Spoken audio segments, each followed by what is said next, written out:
Welcome to jupiter.09 channel. ఈరోజు special అందరికీ ఇష్టమైన టమాటా పప్పు, అరటికాయ ఫ్రై. కందిపప్పు 1.5 గ్లాస్ తీసుకున్నానండి. నీట్గా వాష్ చేసి వాటర్ పోసి సైడ్ని పెట్టుకున్నాను. ఇప్పుడు ఇందులోకి 2 ఉల్లిపాయలు, 3 టమాటాలు, 2 పచ్చిమిర్చి కట్ చేసి పెట్టుకున్నాను. 5 చిన్నుల్లిపాయలు తీసుకున్నానండి, చిన్నుల్లిపాయ రెబ్బలు. ఇంకా తాలింపు వేసుకుందామా. డైరెక్ట్ కుక్కర్లోనే తాలింపు వేసేస్తున్నానండి. చిన్నుల్లిపాయ ముక్కలు వేగిన తర్వాత ఉల్లిపాయలు వేసుకోవాలి.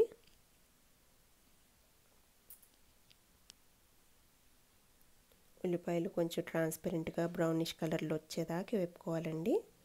కొంచెం సాల్ట్ వేసుకుంటే ఉల్లిపాయలు బాగా వేగుతాయి. సాల్ట్ వేసుకుందామా.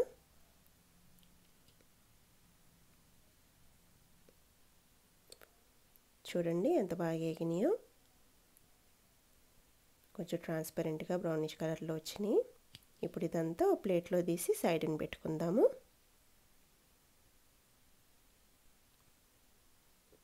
ఇప్పుడు టమాటా ముక్కలు వేసేసుకోవాలి. టమాటా ముక్కలు కూడా కొంచెం పచ్చివాసన పోయేదాకా వేపుకొని పప్పు వేసుకుందామండి.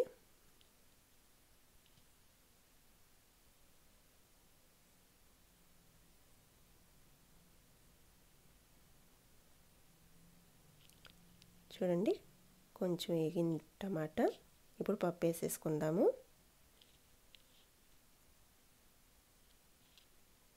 పప్పు మునిగే వరకు నీళ్ళు పోసుకోవాలండి, ఎక్కువ అక్కర్లేదు.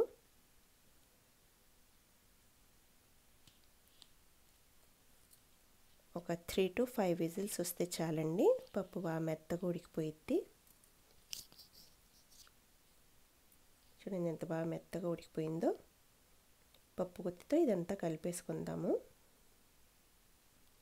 ఇందులో చింతపండు గుజ్జు పోసుకోవాలండి. డైరెక్ట్గా చింతపండు పప్పుతో పాటు వేసి ఉడకేసుకోవచ్చు, లేదా ఇలా సెపరేట్గా నానబెట్టి ఆ గుజ్జు కూడా పోసుకోవచ్చండి. పప్పులో టేస్ట్కి తగ్గ సాల్ట్, పసుపు, కారం వేసుకోవాలండి. వేసుకొని బాగా మిక్స్ చేసుకుందాము. మిక్స్ అయిన తర్వాత ముందుగా వేపి పెట్టుకున్న ఉల్లిపాయలు ఉన్నాయి కదా, అవి కూడా కలిపేసుకొని మిక్స్ చేసేసుకుందాము.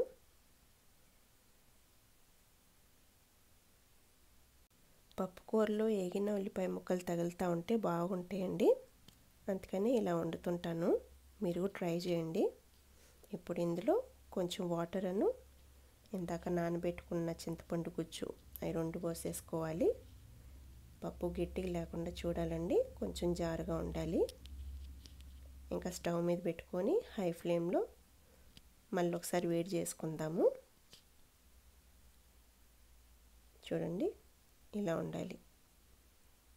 ఇప్పుడు ఇందులో కొత్తిమీర వేసేసుకొని ఆపేసుకుందాం. పప్పు రెడీ అయిందండి. ఇప్పుడు అరటికాయ ఫ్రై చేసుకుందాము. 3 అరటికాయలు తీసుకున్నాను. అరటికాయ ముక్కలు వేసుకోవడానికి ఒక గిన్నెలో నీళ్ళు తీసుకొని అందులో కళ్ళుప్పు వేసేసుకున్నాను. ఈ ముక్కలన్నీ ఆ కళ్ళుప్పు వేసిన నీళ్ళల్లో ఒకసారి డిప్ చేయాలండి, బాగా ముంచి ఇంకా తీసేసుకోవాలి. ఇప్పుడు ఈ ముక్కలన్నీ ఫ్రై చేసుకుందాము. ఒక కడాయి తీసుకొని అందులో ఆయిల్ పోసుకొని ముక్కలన్నీ ఫ్రై చేసుకుందామండి. కొంచెం బ్రౌనిష్ కలర్లో వచ్చేదాకా ఫ్రై అవ్వాలి. మధ్య మధ్యలో పైకి కింద కలుపుతూ ఉండాలండి, ముక్కలు ఈవెన్గా ఉడుకుతాయి. కొంచెం బ్రౌనిష్ కలర్లో వచ్చేదాకా మనం ఫ్రై చేసుకుంటే ఆయిల్ అంతా పోయిద్దండి. లేదు కాస్త మెత్తగా ఉన్నప్పుడే తీసేసామనుకో ముక్క అంతా ఆయిలీగా ఉంటుంది. ఇలా ఉండాలండి. చూడండి బాగా వేగింది. ఇప్పుడు మనం తీసేసుకుందాము. ముక్క కూడా బాగా ఉడికింది, ఇంకా ముక్కకు కూడా ఆయిల్ అసలు ఉండదు. తీసేసుకొని ఇప్పుడు ఇందులో ఉప్పు, కారం అవి వేసుకొని బాగా మిక్స్ చేసుకుందాము.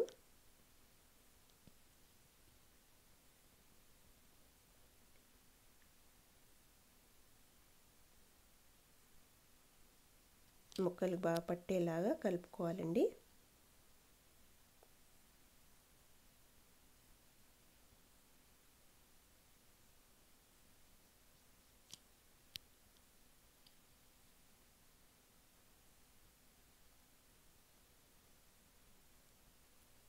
చూడండి రెడీ అయిపోయింది అరటికాయ ఫ్రై కూడా.